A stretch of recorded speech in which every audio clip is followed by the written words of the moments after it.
well, okay, it's cold enough for like a movie and some hot cocoa or something like that. Honestly, Tiffany, I spy a movie date in our future. I'm just throwing it out there. Okay, speaking of dating, you ready for this? I know it sounds like I'm about to talk about all of your dating lives. He's a 10, but I'm talking about red flags, but the weather kind, not the guy kind. I'm just saying. Weekend warm up on the way, and will it ever rain? I've been asked that a lot, and unfortunately, the answers I've got for you aren't too cute. Let's talk about it right now. Drought Monitor, we got a new one today. And it doesn't look better. In fact, it looks worse, but we were anticipating that. If you heard my forecast yesterday, you know this is exactly what I was concerned about, right? The severe drought now drooping down into the ocean state here, so some concerns as the drought continues to get worse. It's also expanded back up into Massachusetts as well, now reaching parts of Plymouth County where it was not before.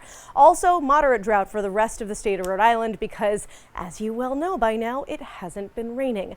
Now, that also leads to, again, the red flags I was just mentioning. We have red flag warnings again today. Not exactly a shock considering how dry it's been, considering the fact that no, it might not have been warm, but it's been pretty breezy, and that's more than enough in the conditions as they are to cause and to spread fires really quickly. In fact, on my way here, on my way to work today, just as I was getting onto, I believe it was getting on a 95, there was a little brush fire that firefighters were putting out. So case in point, it's so easy for these fires to pop up.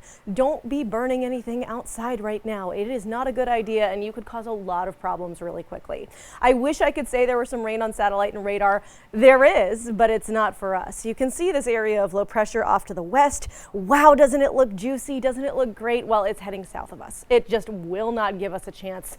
And neither will this area of low pressure off to our east as well. It's a tale of two lows, if you will. Here's the one to the east, here's the one to the west, and just watch how really southern New England just stays out of both of them. I know. Can you tell this is driving me a little bit batty? Because we're just so close. We're so close, and yet we're not quite there. Neither of these systems will give us rain. However, these systems being so close together are going to give us more wind, which means I bet you those red flag warnings are right back in it for the weekend. Something to keep in mind, and we'll update you here on ABC6 as well. Now, something else I'm concerned about here, speaking of the wind, we do have some small craft advisories for the boaters out there. It's pretty choppy because it's been so breezy. On that note, we also have a coastal flood statement out. This is going to be for tomorrow morning as the tides get high. We could see some inundation along the shorelines and even along some of our bays as well. So please keep that in mind as you're heading out tomorrow. It's not like we're anticipating any wild flooding situations, but we are anticipating some issues. Temperatures overnight back down into the 20s. Let's talk about what happens next. We end up with another day tomorrow back into really the 50s rather than the 40s, and we have a nice warm weekend ahead, at least for this time of year. So something to keep in mind if you have weekend plans.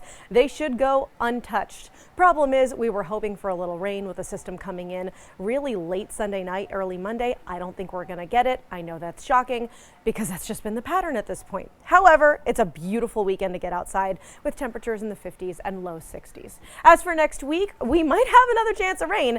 I do think the chance is kind of here and there at this point. It's Thursday that we're looking at.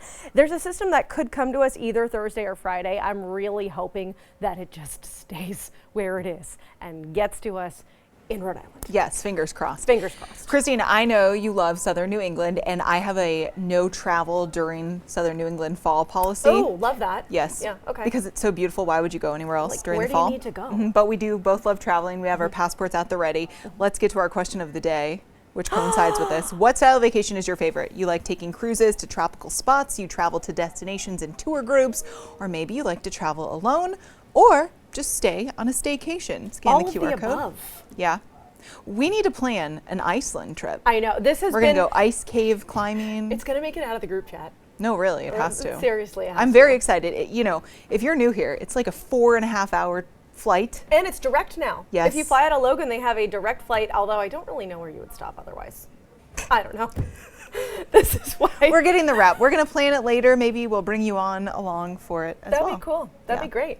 If we call in sick in a few days, that might be where we are. Okay.